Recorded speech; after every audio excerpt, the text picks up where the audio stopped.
280 workers are organizing with the United Steelworkers at International Automotive Components Group in Arlington, Texas. Which side are you on? Which side are you on? Last Week in Southern Labor is a segment every week, almost every week, where we talk about what happened last week in Southern Labor. We pull the information from Jonah Furman's newsletter, Who Gets the Bird? whogetsthebird.substack.com, where he goes over everything that happens in the U.S. labor movement. So let's go ahead and get into it. In new organizing, the Starbucks Workers United campaign had another big couple of weeks, and one that really illustrated the geographic diversity, which is a big problem for corporate. And so they had 837 workers file for elections at 30 stores, including in Austin, Texas, Augusta, Georgia, Knoxville and Murfreesboro, Tennessee, Leesburg and Falls Church, Virginia, Miami Springs, Oviedo, and Hialeah in Florida. Way to go. Yeah, way to go. 280 workers are organizing with the United Steelworkers at International Automotive Components Group in Arlington, Texas.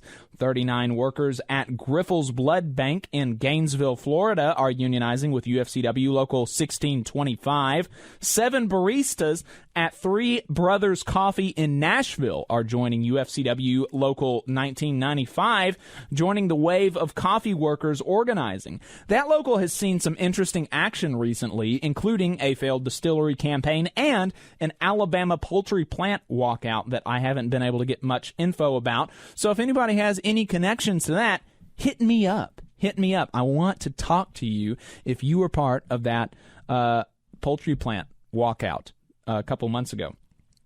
18 maintenance workers at the Stennis Space Center in Hancock County, Mississippi, are unionizing with IBEW Local 733.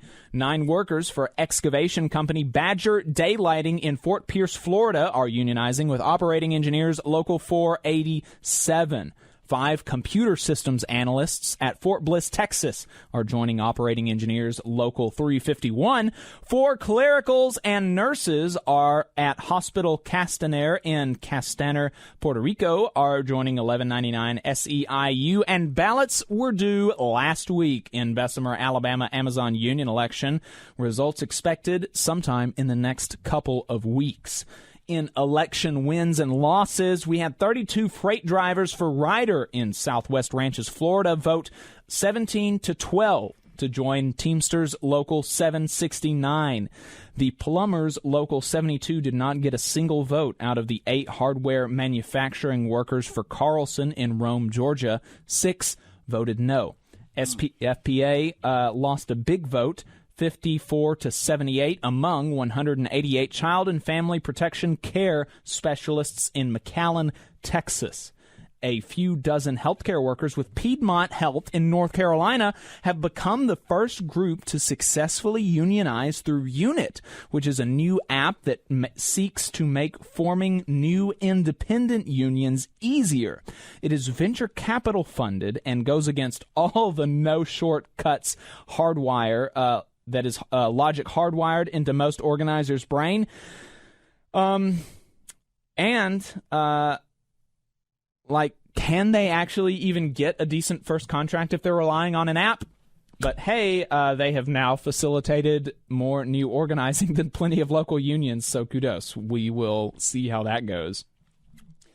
In strikes and bargaining, though the steelworkers came to a tentative agreement with the big oil employers almost a month ago, led by Marathon at the negotiating table, each of the 200 or so bargaining units that cover 30,000 workers has to vote to ratify local agreements before they can take effect. And in Richmond, 500 workers who voted down the agreement will start striking at midnight local time.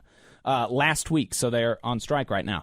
There has been very little coverage of the negotiations, but this could be the first shot in a much wider work stoppage, like the one that happened in 2015, only this time it's against the backdrop of high political stakes regarding the domestic oil supply, massive inflation that is primarily dramatized through gas prices, and a generalized increase in pro-worker sentiment. We'll see if this thing spreads beyond Richmond, but I imagine they're not going to be the only of the 200 or so bargaining units across the country to credibly threaten a strike.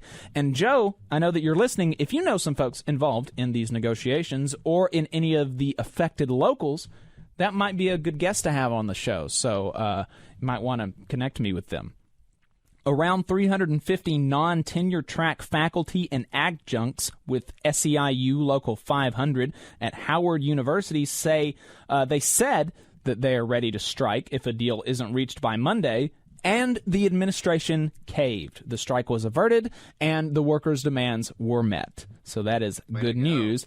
BNSF and Norfolk Southern, two of the Class 1 railroads that carry freight across the country, have filed for federal mediation over negotiations with International Association of Sheet Metal, Air, Rail, and Transportation Workers over crew sizes. The MLBPA voted to accept an agreement to end the lockout that had begun to threaten big chunks of the baseball season. Interestingly, the executive board apparently voted against the settlement, but a supermajority of the team's votes were to accept it, so it passed. In political fights, a columnist at the Federal News Network says Veterans Affairs labor relations with AFGE is about to descend into a tooth-and-nail cage fight as the agency makes noises towards closing a number of VA hospitals and other changes under the Biden administration. What is that about? So you can bet we're going to be talking to some people about from AFGE about this. I mean, that is lunacy.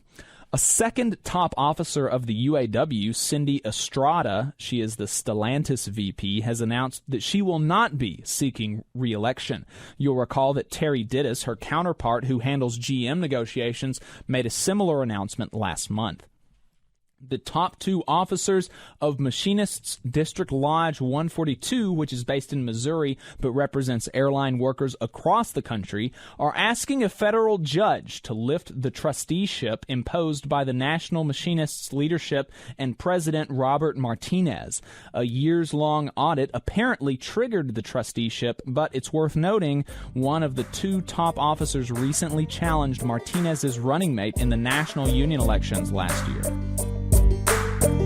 You just saw a clip from the Valley Labor Report. We are live every Saturday morning from 9:30 a.m. till 12:30 p.m. And we pride ourselves on keeping all of our content free to everybody so that we can talk to as many working folks as possible. If you support the work that we're doing, you think that it's important, you think that it's good, then consider making a monthly contribution to the project, and you can do that on our website, tvlr.fm.